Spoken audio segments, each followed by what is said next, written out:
Hi, ladies and gentlemen. My name is Bob Stannard, and a couple of things, I guess. Some of you may recall some years ago that I was a host of a TV show here at GNAT-TV known as Q&A Live. I've not done that show in 13 years.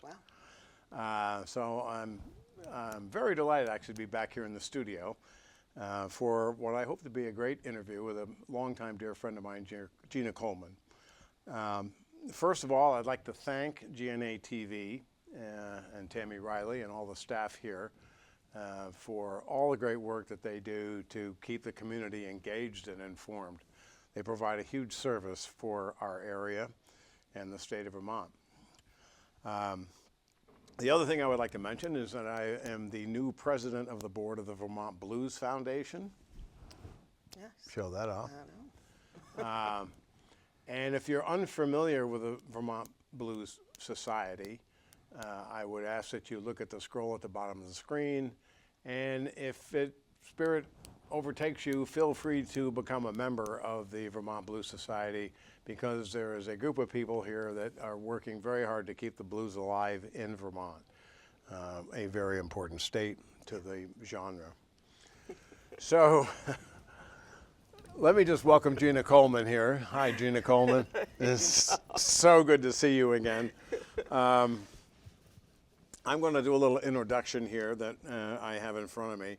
In 2019, International Blues Challenge finalist Misty Blues, fronted by lead singer and band founder Gina Coleman. The band is based out of Berkshire County, Massachusetts, playing original and traditional blues with hints of jazz, soul, funk, and tent revival gospel since 1999. This band has recorded with Eric Gales, Charles Neville, Joe Louis Walker, the late Joe Louis Walker, and opened for contemporary blues artists like Mike Zito, Albert Constaglia, Tab Benoit, James Montgomery, John Primer. John Primer's awesome. Yeah. Roomful of Blues, Albert Cummings, and Michael Powers. Misty Blues performs extensively throughout New England and has toured the continental U.S., Canada, and the U.K. You also played at the Cavern Club. Yes. For you young people, that's where the Beatles started playing. The band has been nominated for a few independent blues music awards, and their 17 albums have broad domestic and international airplay. In 2024, the band had a song that they released selected for the use in a U.S. presidential campaign ad. Let that sink in. That's a big deal. I'm going to wrap this up by saying last year, since we're in 2026, early in the year, I got a call from Gina saying that she had written a song with me in mind on her last album called The Other Side of Blue. And the song in question is called I Ain't Buying. And I certainly agreed. If Gina asked me to perform on her album, I'm always happy to do so. And shortly afterwards, I had friends calling me saying, was that you I heard on B.B. King's Bluesville on Sirius XM radio playing a song called I Ain't Buying? So the running joke that we've had in the last year is I've gotten more national recognition for what I do thanks to her than I've ever done on my own. So I guess without further ado, I mean, there's some dialogue about the band, and I guess I would like to say that over the years, Misty Blues has produced 17 albums and was the subject of the Boston International Film Festival selected documentary, Silver Lining. Today, the core members of this band include Gina Coleman, Seth Fleischman, Rob Tatton, Aaron Dean, Dave Fatone, and your son, Diego Mung. Thanks again for showing up in Sunderland, Vermont. All right, well, thanks for having me here. Yeah, so now you get to talk. Okay. What do you want to know? Well, you've got a new project coming up. I do. And what might that be? And for those of you who don't know Gina Coleman, she does surprise us often times with projects that come into her head. So what are you up to, Gina? Well, after our Misty Blues' 25th anniversary, Which was last year. well, in 24, actually. 24. Yeah, okay. 25 was our 26th year. Oh. But our 25th anniversary was in 25. We put out an album, Silver Lining. And as we entered our 26th year last year, I was just trying to figure out, well, what's next? What else, what do I do? Yeah. So instead of looking at what the band was going to do, I decided, what am I going to do? So I decided to put out for the first time my first solo album. Oh. Yes. And what was the title of that? Unequivocally Blue. Unequivocally Blue. Yeah, yeah. And it just wa- you. Well, me as the forefront of the Yeah. recording. Very different from Misty Blues, and I guess I probably should distinguish, Yeah. the difference. It was a strict studio recording, so my son played bass and drums. Oh, yes. And we should pause right there that her son Diego is a savant. He Yeah. is an amazing musician. If you ever get a chance to hear him on your Yeah. own, make the effort. Yeah, Anyways, continue. he's I'm sorry. phenomenal multi-instrumentalist, recording engineer as well. And a wonderful kid. Yes. Oh, God. Yes. Please. Far from a kid now, Well, he's going to whopping be a kid to me. I 22. mean, I knew him when he was like, what, 8? Yeah, I right? know. So, yeah, it's been fun to watch him grow Yeah. up and do what he does. No, absolutely. So he does double duty. He's the one-man rhythm section, and then Seth Fleischman from Misty Blues comes in and plays guitar. So it's very minimal instrumentation. Yeah. With So my it's vocals showcasing you and your right. voice. My vocals are mixed very forward. Yeah. And so a completely different approach. When I'm performing with Misty Blues, I'm one of the instruments. I'm much more That's true. evenly mixed with the rest of the instruments. So this is your first solo album after all this time. Yeah, the Unequivocally Blue was my first solo album. So I'm And always how's that album doing? exceptionally well. Yeah, yeah. We've been hitting charts left and right, and I'm absolutely pleased. So it gave me the inspiration to, well, maybe people want to hear more of what Gina I Coleman. do, which is, Misty Blues is a contemporary blues band. Actually, I would say that it's a blues fusion band. Yeah. And I like to lean into more of my passion for historical blues. As you're aware, I have a podcast and I have a couple of radio shows under the label Queens of the Blues, where I celebrate the prolific landscape of female blues artists from the early 1920s to present times. So I'm really passionate about the origins and the position that female blues artists had in the beginning of this recorded blues genre. They weren't as widely recognized as the guys. No, they were more recognized. Oh, they were? They were. Oh. They were the Well, face. you got Billie Holiday. And, They were yeah. the face of the blues in recorded music, music that went out to the masses.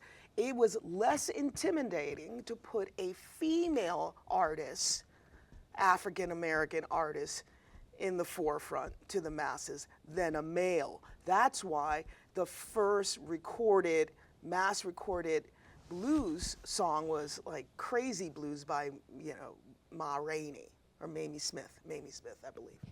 Wow. So it's the women that were put out as the face of the genre early on. Soften the blow for the public. Exactly. No. So that leads us to what the heck you doing now?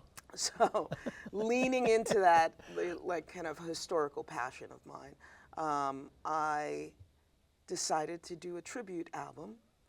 Yes. To Ida Cox. Ma Rainey. No. To to Ida Cox. Ida Cox. Who the heck is Ida Cox? Exactly. Exactly. Ida Cox is one of the earliest female blues singer-songwriters.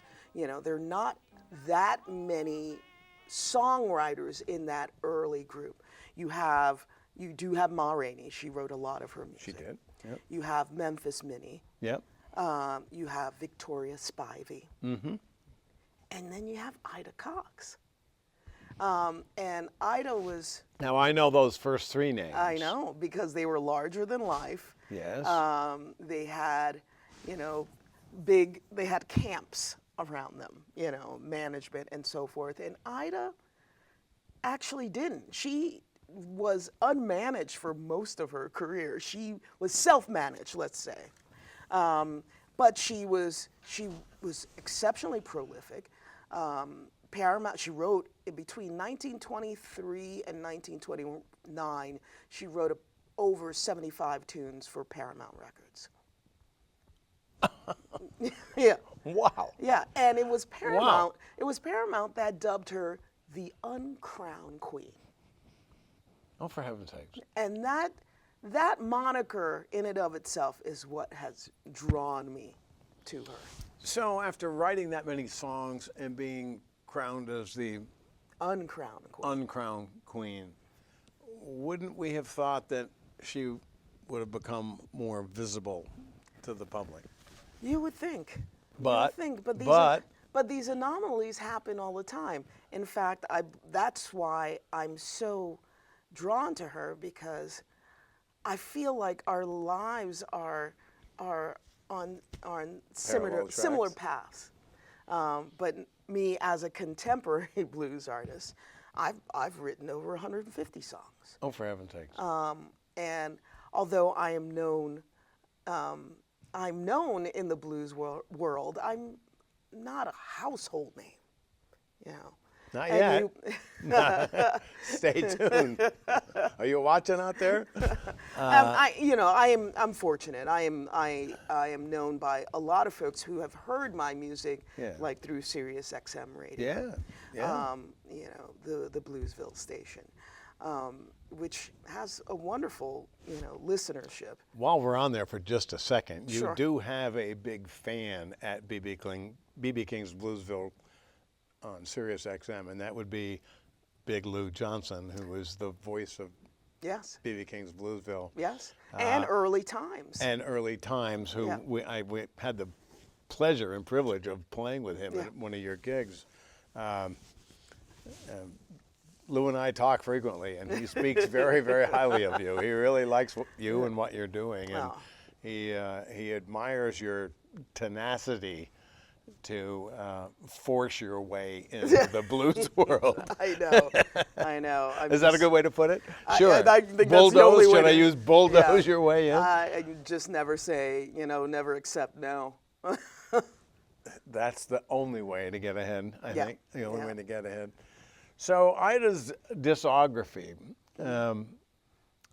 you said she wrote 75 songs. No, she wrote 75 songs between 1923 and 1929 for Paramount. She wrote many more songs. Oh, she did? Oh, yes. Yes. So what did she write that we would immediately recognize?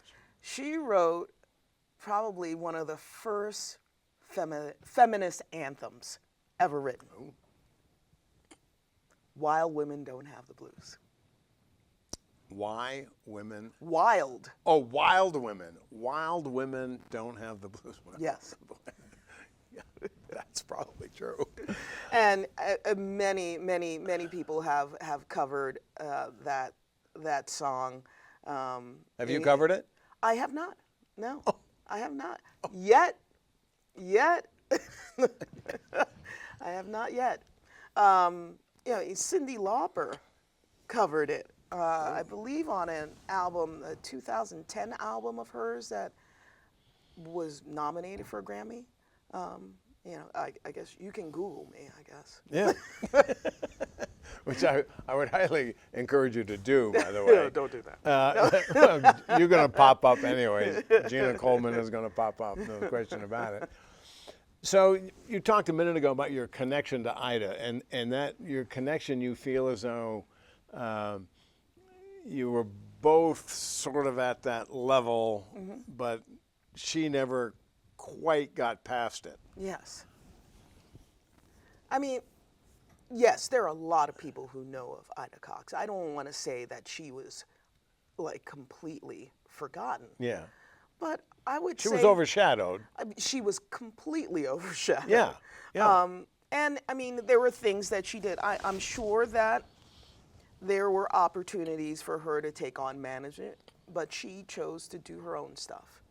I love that reading accounts of her life. She would sew the outfits for her band. She'd do all her own booking and feed the band on the road, and all the little details. Well, that's what you do. And I've done that for a great part of my career. Am I accurate in saying that you just took on a booking agent, or no? I did. Finally. Finally. No, it's only been 26 years. What's the rush? Exactly. What's the rush? Yeah. I mean, you can find the food for the band, and you can load the gear and blah, blah, blah, blah, blah, blah. Right. Well, loading the gear keeps me fit. So you finally got a booking agent. I do have a booking That's just not- I've always had booking assistants, but they have been people in my circle who are not professionally trained for that, but find are you gigs. passionate. Yeah, they get you gigs. They get you shows. Guys like me. People like me. Absolutely. People like me. Yeah, we have a wonderful person, Amy Gregory, who has done stuff for us for years. Yeah. So who can you say who your new booking agent is? Do you want to say that? Yeah, and Ann Bellows Productions. Okay. And they're based out of Florida. That's close. And I'm looking forward. You do not need a booking agent where you live. No, that's true. No, you need a booking agent who can get you booked. Right, exactly. Don't really care where they live. Yeah, they could live in Dubai. I could care less as long as they get me some As long as they gigs. get you booked. So does this mean that we can expect more shows from you over the 26? I don't know how many more shows you can get out of me. I mean, we do between 150, 200 shows a year. Wow. Forever. Wait a minute. Can we say that again in case they didn't hear that? You're doing 150 to 200 shows a year? Yes. That's a lot of shows, you know. No, I understand that. That's a lot of work. I'm a grind. I work. You need a manager. Now, everybody in the band, I mean, they all have day jobs, right? I mean, No, no? not all of them. Not all of them. Not all of So them. this is what they're doing. Yes. Oh, that's very cool. Yeah. So you don't have the work thing getting in the way. Yeah. That's Not good. all of them, but yes, some of them do. And most of the folks who have day jobs in my band are educators. So we just work around their school schedules, which handy. leaves for more extensive touring. Yeah. So beyond the Northeast, we tour during the summers, during the summer breaks, and then there's liberal breaks in February and April, and where we go out a little further. But otherwise, we kind of stay into the Northeast. But we will travel even during the school year, up to an 8-hour, radius from our home base. I do follow your schedule because it pops up in my feed all the time, and you just recently played at Cafe Lena on Sunday Yes. night. Sorry I That couldn't was make wonderful. that show. Let's get back to what you're doing here now. So few- just to be clear, this is not a Misty Blues project. This is a Gina Coleman project. Misty who? What band? I don't have a band. Who needs a band? I do need a band. I need a band. And so I do repurpose my Misty Blues musicians, and sometimes I call in other musicians for my solo work. But the message is very clear. We're not doing Misty Blues stuff. And since we're there, and I've never done a structured interview ever, just so you know. I realize if you that. have never had the chance to hear Gina Coleman and the Misty Blues Band, I would say again, Seth Fleischman on guitar is one of the most underestimated and understated guitar players that I've ever known. And believe me, folks, I've been doing this stuff for 50 years. I know a lot of really good players. Yeah. Seth Fleischman never ceases to amaze me when he plays, and I say that because his playing is so understated, but so complicated. Plus, Yes. he plays the other way. He's he a plays, lefty. He plays the wrong way. Rob Tatton on drums, in conjunction with Diego Mung on bass. You will not find a more solid rhythm section. sync rhythm section. And I will say, I worked with Jeff Salisbury and Kenny B, and those two guys are rocks, both of them. Yep. You have Aaron Dean on saxophone, who is just an amazing saxophone player, and Dave Vitone on keyboards, who's He's a showman. He's a showman. I just had the pleasure of going down to the Studio 9 Yes. down in North Adams Yeah. to a show just around Christmas. And every time I see this band, you're tighter and just more exciting every show. Anyways, that was a little dodge from where I'm going here. So a couple of years ago, you did a tribute album to Odetta. Yes, I did two live tribute albums under Misty Blues. Yes, Under Misty Blues. Yep. And that was, one was Odetta, who was the other one? Were they both Odetta? they were both Odetta. They were 2 albums to Odetta. Yeah. Well, that's, After we did the first one, we were like, there's so much more. Let's do another one. let's do another one. And how did they do? They did They did great. incredibly They well. did great. Yes. I'll be darned. Imagine you doing well on a tribute album to Odetta. Is there a connection between Odetta and Ida Cox? I think so. Especially, I mean, I would say that Odetta is more widely known than Ida is. But when we did our tribute albums to Odetta, we realized that no other artist had done a full tribute album to her. What? Yeah. And You're the only we're the performing artist who's done a only tribute? full tribute album to Odetta. And now we have 2. But Wow. and very much like Odetta, we realized that no one has done a full tribute album to Ida. Overdue by 40 years? No, 60 years? Yeah. 60 years? Yes.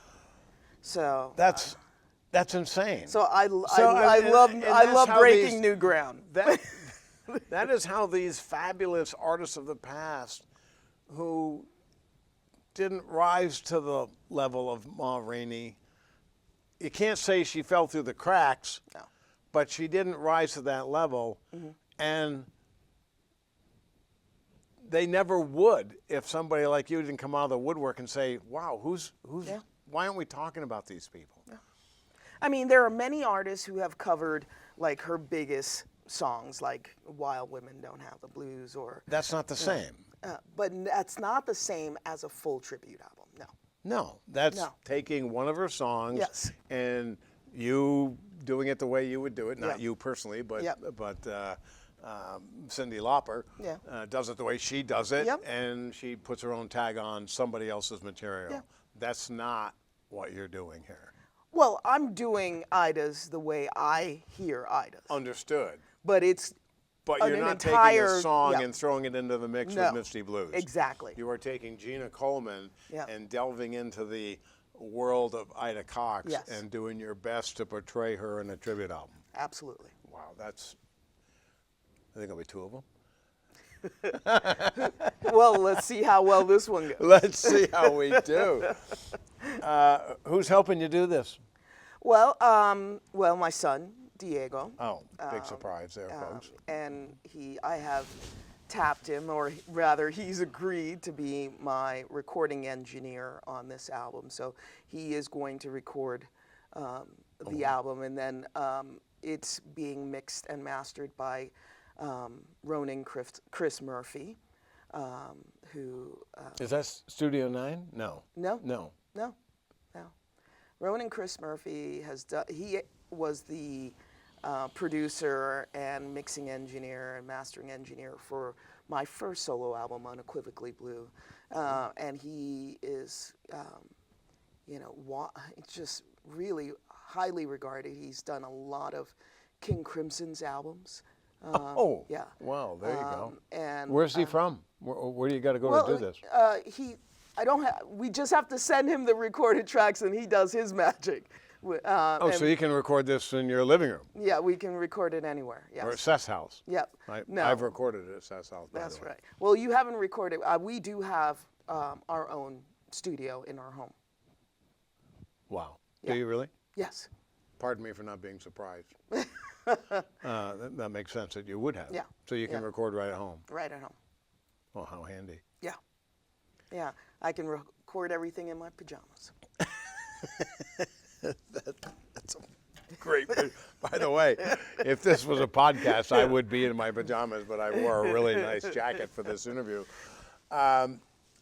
So it's a tribute album. It's Gina Coleman, but it's not Gina Coleman by herself. Who's going to be on this with you? Right. So my son's playing a little double duty. He's going to be recording the album, but he's also playing on it. He's also playing bass on the album. Rob Tatton will be on drums, and Seth, obviously, Seth Fleischman will be on guitar. Aaron Dean will come in for a few songs, not on saxophone, but on clarinet. Oh. Yeah. Well, because clarinet was... Make it more period appropriate. Clarinet was a more period instrument at that time than saxophone. So, you know, we're doing some things to be more period kind of mindful, but still it's going to have our... It's going to have your fingerprints all over it. All over it. Yeah. It's going to be hard not to. Yes. I'm trying my hardest to make this a fully acoustic album. I'm not sure if we'll actually pull that one off, but but it is a traditional. It's a traditional blues what does album. that, just for the folks out there, what does that mean exactly? A true acoustic album would be you singing solo, maybe with a guitar player behind you. No, that's just stripped down. An acoustic album means that all the instrumentation are acoustic instruments. So nothing's amplified. Nothing's amplified. Nothing's amplified. Okay. Exactly. Okay. But I don't think that's going to happen. I think we're gonna need some amplification on a two or two. You heard that here. You heard that here, folks. This could go off the rails. No, it's not going to go off the rails. It's not going off the rails. It's not going off the rails. But it'll be a primarily acoustic album.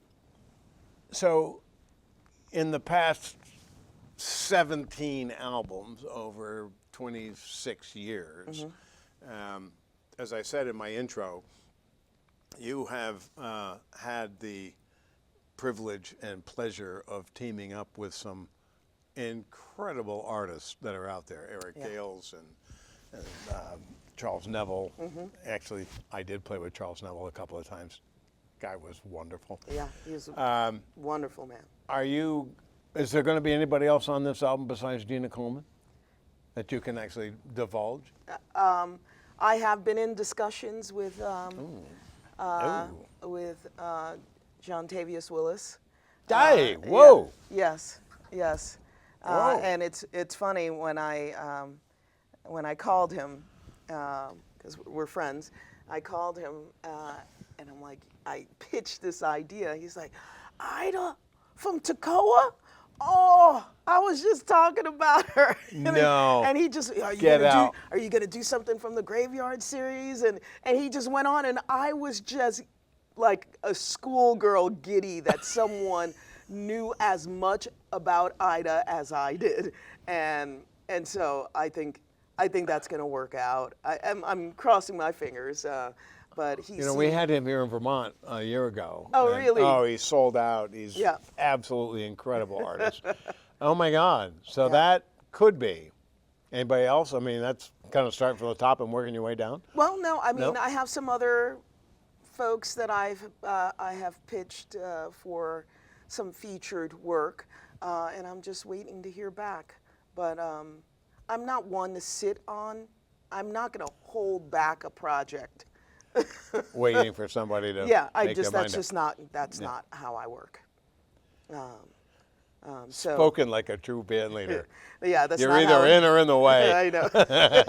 So we're going to be recording this album in the next 2 weeks.